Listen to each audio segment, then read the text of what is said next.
ازيكم يا حبايبي؟ عاملين ايه؟ معاكم جهاد محمد من قناة حبهان وبندق. النهاردة هنعمل صدور الفراخ بالروزميري. وصفة تحفة ومكوناتها بسيطة، وكمان هنعمل جنبيها بطاطس.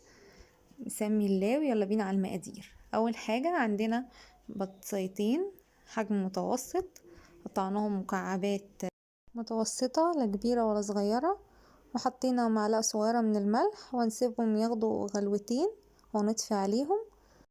وعندنا هنا صدر الفراخ هنقطعه بالنص بالشكل ده، وهناخد كل جزء هنفرده وندقه كويس عشان يبقى مفرود معانا. هنحطه في كيس وندقه بالشكل ده، طبعا بعد ما غسلناه كويس هندقه بالشكل ده عشان يبقى مفرود معانا.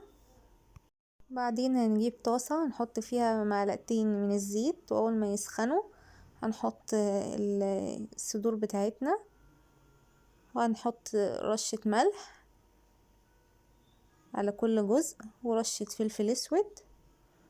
وعندنا هنا الروزميري انا بطحنه، رشة من الروزميري.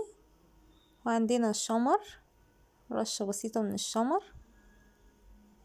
اول ما تاخد لون معانا هنقلبها بالشكل ده ونحط نفس البهارات، وكده خدت اللون مناسب. مش هنغمقها اكتر من كده لانها لسه هتغمقي تاني، فهنحط حوالي 3/4 كوباية من المية و7 فصوص توم.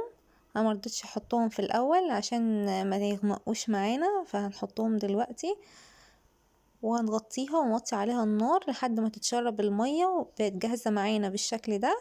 هنشيلها على جنب وهنخلي فصوص الثوم، وهننزل بالبطاطس اللي احنا عملناها.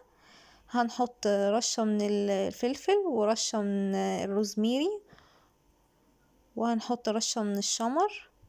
اللي حابب يضيف ملح يضيف، انا اكتفيت بالملح اللي انا حطيته وهي تتسلق. وحطيت شوية مية وغطيتهم، سبتها لحد ما تتشرب المية عشان تكمل سواها، وفي نفس الوقت تبقى ماسكة نفسها وما تتهريش معانا. وكده جهزت معانا بالشكل ده. بجد وصفة روعة، ومخدتش معانا وقت خالص، ومكوناتها بسيطة. شايفين الصدور معانا مستوية ازاي؟ شايفين البطاطس؟ بجد وصفة تحفة، وطعم الروزميري مع الفراخ طعمه في منتهى الجمال. جربوها وان شاء الله تعجبكم. ولو عجبكم فيديو النهارده ما تنسوش الشير واللايك وتفعلوا زر الجرس عشان يوصل لكم كل جديد. اشوفكم على خير، باي باي.